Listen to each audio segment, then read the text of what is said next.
Assalamualaikum warahmatullahi wabarakatuh.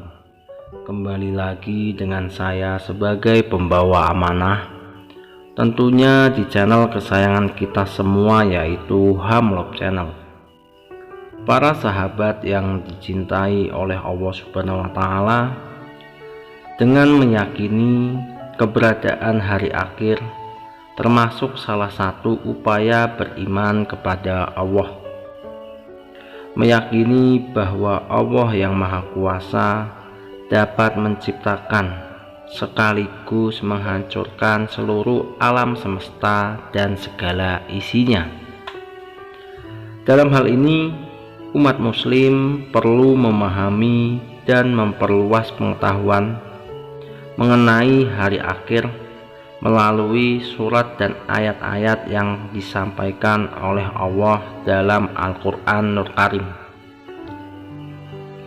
Salah satu surat tentang hari akhir yang perlu dipahami adalah surat Ad-Dukhan. Dalam surat ini Allah menjelaskan beberapa hal yang akan muncul di hari akhir. Salah satunya adalah Dukhan.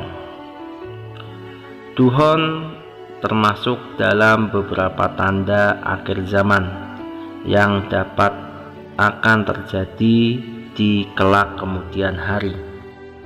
Dalam surat Ad-Dukhan itu dijelaskan bahwa Dukhan memiliki bentuk dan sifat tersendiri.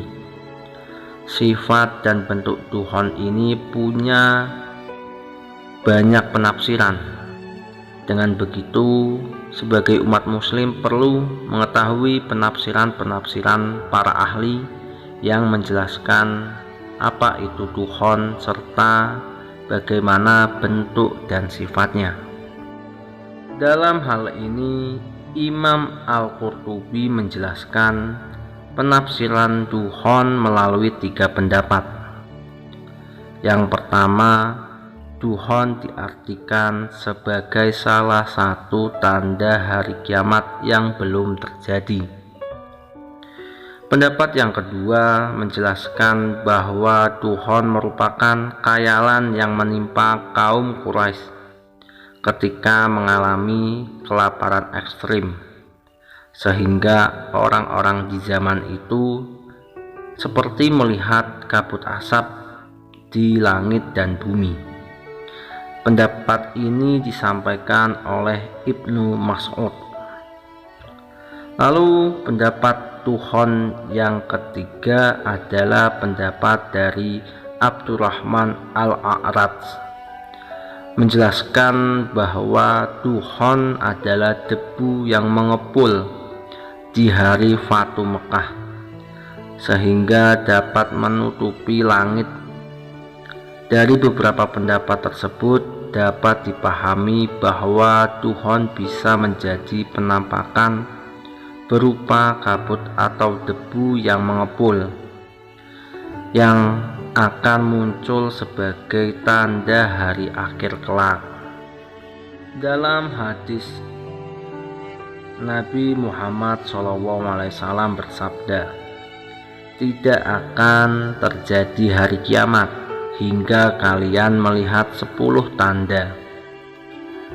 Bencana penenggelaman manusia ke tanah di negeri barat, negeri timur, dan Jazirah Arab, terjadinya Ad-Dukhan, munculnya Dajjal, munculnya Dabbah, munculnya Ya'juj Ma'juj, terbitnya matahari dari barat, munculnya api yang keluar dari cekungan Aden yang mengusir manusia."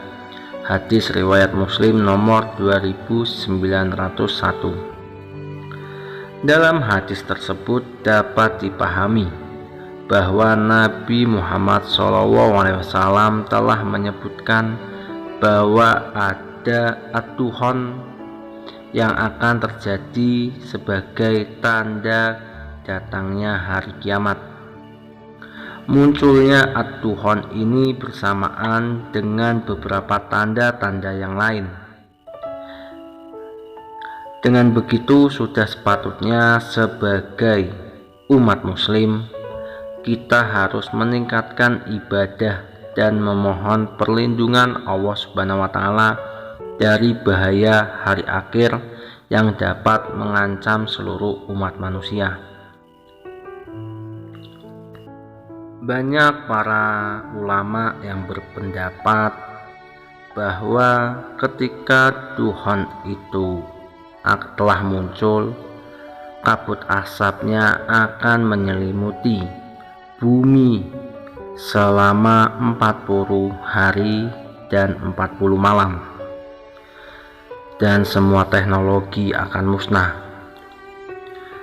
Juga banyak yang berpendapat ada dua kemungkinan kenapa bisa terjadi duhon. Pendapat yang pertama yaitu dari meteor yang menabrak bumi, yang mengakibatkan sebuah ledakan yang sangat besar, lalu menimbulkan asap yang tebal menyelimuti bumi selama 40 hari 40 malam. Lalu pendapat yang kedua yaitu karena terjadinya perang nuklir. Sekarang kita juga tahu bahwa apabila terjadi perang nuklir akan mengakibatkan sebuah ledakan yang sangat besar. Pasti akan ada asap yang sangat tebal dan menyelimuti bumi, membuat teknologi modern akan musnah. Apabila para sahabat bertanya kepada saya, mana yang lebih saya yakini, saya lebih meyakini, lebih condong ke perang nuklir. Jadi duhon itu saya lebih condong disebabkan oleh perang nuklir, karena apalagi kita bisa melihat bahwa belum ada di sepanjang kehidupan manusia adanya perang nuklir, baru ada saat ini, dan semoga pun tidak terjadi. Bagi para sahabat yang memiliki opini tentang hal ini, silakan berkomentar. Dan saya mengucapkan selamat menunaikan ibadah puasa di bulan Ramadan. Semoga kita semua selalu dalam lindungan Allah Subhanahu wa Ta'ala. Apabila ada salahnya, saya mohon maaf. Wassalamualaikum warahmatullahi wabarakatuh. Wallahu a'lam bishawab.